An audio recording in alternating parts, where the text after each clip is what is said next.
వేలు ఖర్చు పెట్టి ఒకరోజు ముందు సదస్సు నిర్వహించారు. మీరు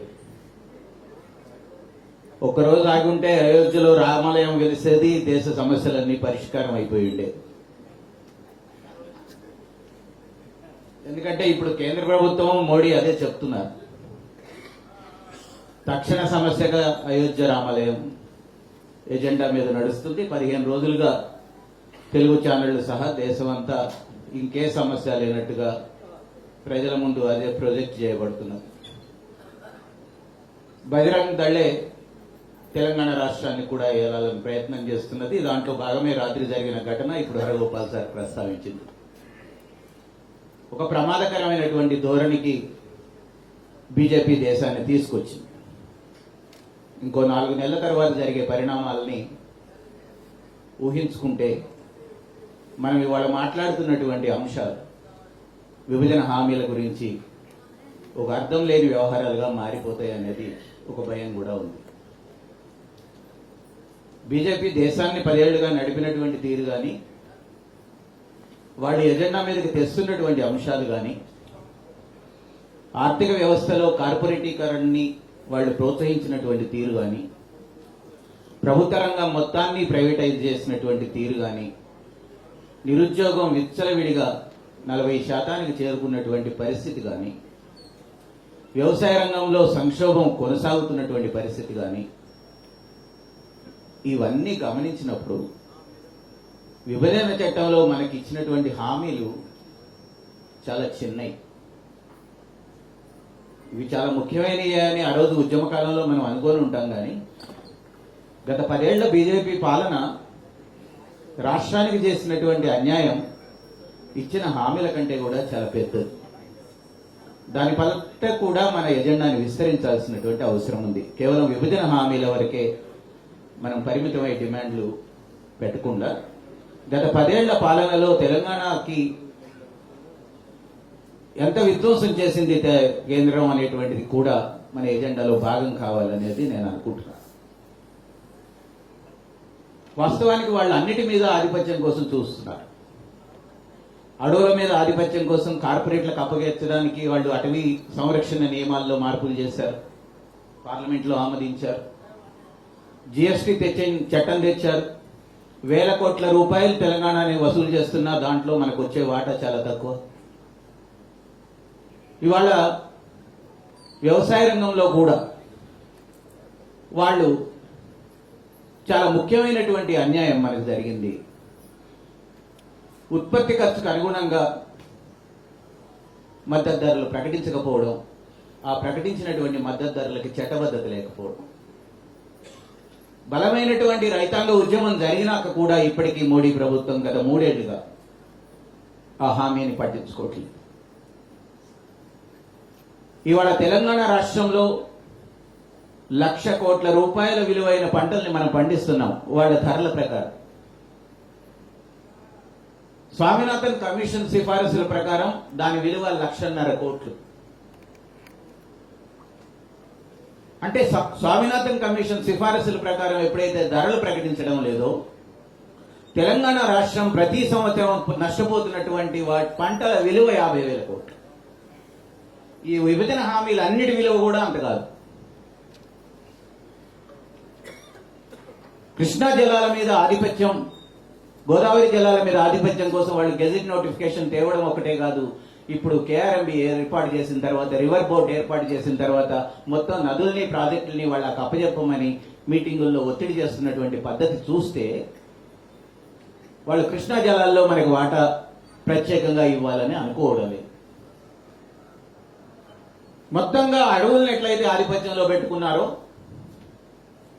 నదీ జలాలని కూడా అదే ఆధిపత్యంలో పెట్టుకోవాలనేది వాళ్ళ ప్రయత్నం. రాజ్యాంగం షెడ్యూల్ 7లో మనకి భూమిని రాష్ట్ర జాబితాలో పెట్టింది కనుక వాళ్ళు ఇంకా భూమి మీదకి దూకుడుగా రావట్లేదు. కానీ కాకపోతే ఇక్కడున్న ప్రభుత్వాలు కూడా భూమిని దోచిపెట్టడంలో కార్పొరేట్లకు ఏమీ తక్కువ తినలేదు కనుక వాళ్ళకి అవసరం కూడా లేదు. చాలా ప్రమాదకరమైనటువంటిది వ్యవసాయ రంగంలో సహకార సంఘాల వ్యవస్థని వాళ్ళు కబ్జా చేయాలనుకుంటున్నారు. సహకార సంఘ చట్టంలో ఇప్పటికే మార్పులు తెచ్చారు. వాళ్ళ బ్యాంక్ అకౌంట్ల తనిఖీ నుంచి వాళ్ళ సహకార సంఘాల నిర్వహణ వరకు కేంద్రం జోక్యం చేసుకునే విధంగా, సహకార సంఘాల బ్యాంక్ అకౌంట్లలో ఉన్నటువంటి డబ్బుల్ని ప్రైవేట్ వాళ్ళకు కూడా ఇచ్చే విధంగా మార్పులు చేశారు. రాష్ట్ర సహకార సంఘాల చట్టం ప్రకారం ఏర్పడినటువంటి సహకార సంఘాలని నిర్వీర్యం చేస్తూ ప్యాక్స్ ని దేశవ్యాప్తంగా వాళ్ళు ఫార్మర్ ప్రొడ్యూసర్ కంపెనీలని మాత్రమే ప్రమోట్ చేస్తున్నారు. దాని ఫలితం ఆ సంఘాలన్నీ కేంద్ర కంపెనీల చట్టం పరిధిలో, కేంద్రం పరిధిలో ఉన్నాయి. లేదు, మల్టీ స్టేట్ కోఆపరేటివ్స్ ని ప్రమోట్ చేస్తున్నారు. 2002 చట్టం ప్రకారం అనేక రాష్ట్రాల్లో కలిపి సహకార సంఘాలు నిర్మించుకునేటువంటి చట్టం అది. వాటిని కేంద్రం ప్రమోట్ చేస్తుంది. దానికి మంత్రిత్వ శాఖ అమిత్ షా దగ్గర ఉంది. అంటే వాళ్ళు మొత్తంగా ప్రజల్ని ఆర్గనైజ్ చేసినటువంటి కమ్యూనిటీ ఆర్గనైజేషన్స్ మీద కేంద్ర ప్రభుత్వం పెత్తనం కోసం ఈ సహకార సంఘాల వ్యవస్థని వాళ్ళ చేతుల్లోకి తీసుకోవడానికి కూడా ప్రయత్నం చేస్తున్నారు.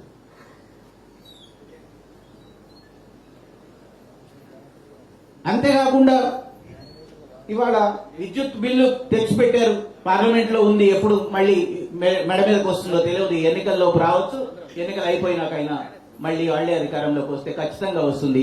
విద్యుత్ బోర్డుల్ని ప్రైవేటీకరణ చేసేటువంటి ప్రయత్నం మెడ మీద మనకి కత్తిలాగా వేలాడుతూనే ఉంది.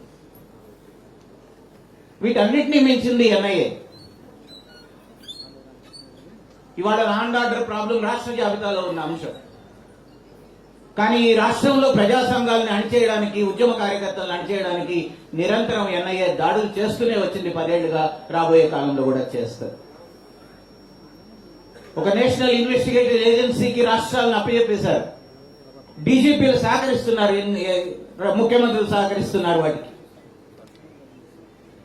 ఎదురు తిరగలేదు ఏ రాష్ట్రం కూడా. ఎన్ఐఏ మహారాష్ట్రంలోకి ఎట్లా వస్తుందని చెప్తారు. అవినీతి కేసుల విచారణకి సిబిఐ రావద్దంటారు తప్ప ఎన్ఐఏ రావద్దని చెప్పరు వీళ్ళు. ఎందుకంటే ఎన్ఐఏ వచ్చేది ప్రజా సంఘాల మీదకి, పార్టీ ప్రజా ఉద్యమ కార్యకర్తల మీదకి. ఏ విషయంలో కేంద్రం జోక్యం చేసుకోవడం లేదు. నిధుల కేటాయింపు దగ్గర నుంచి ఇప్పుడు రాష్ట్రంలో అనేక స్కీముల్లో కేంద్రం బడ్జెట్ నుంచి కూడా కొన్ని స్కీములకు నిధులు వస్తాయి. కానీ పూర్తిగా 100% ఉండేటువంటి కేంద్ర సహాయ పథకాలన్నీ ఆపేశారు. వాళ్ళు ఖచ్చితంగా ఏం చేశారంటే, మేము 80% 90% ఇస్తాం, 10% రాష్ట్ర ప్రభుత్వం పెట్టాలి దాంట్లో అని చెప్తారు. ఈ రాష్ట్రాలు వాళ్ళకు ఉండేటువంటి ప్రాధాన్యతల్లో ఆ పథకాలకి డబ్బులు పెట్టవా 10%. దాంతో ఆ పథకం ఈ రాష్ట్రంలో అమలు కాదు. కేంద్రం 90% ఇవ్వదు. ఎప్పుడైనా పెడితే రాష్ట్ర ప్రభుత్వాలకి కొంచెం పెట్టినప్పుడు యూటిలైజేషన్ సర్టిఫికేట్లు ఇచ్చే కల్చర్ రాష్ట్ర ప్రభుత్వాలకు లేదు. యూసీ అంటారు. వాడి నిధులు విడుదల చేయడు. అంతిమంగా ఏమైపోతాయి? ప్రజలకు సంబంధించినటువంటి పథకాలన్నీ ఆగిపోతాయి.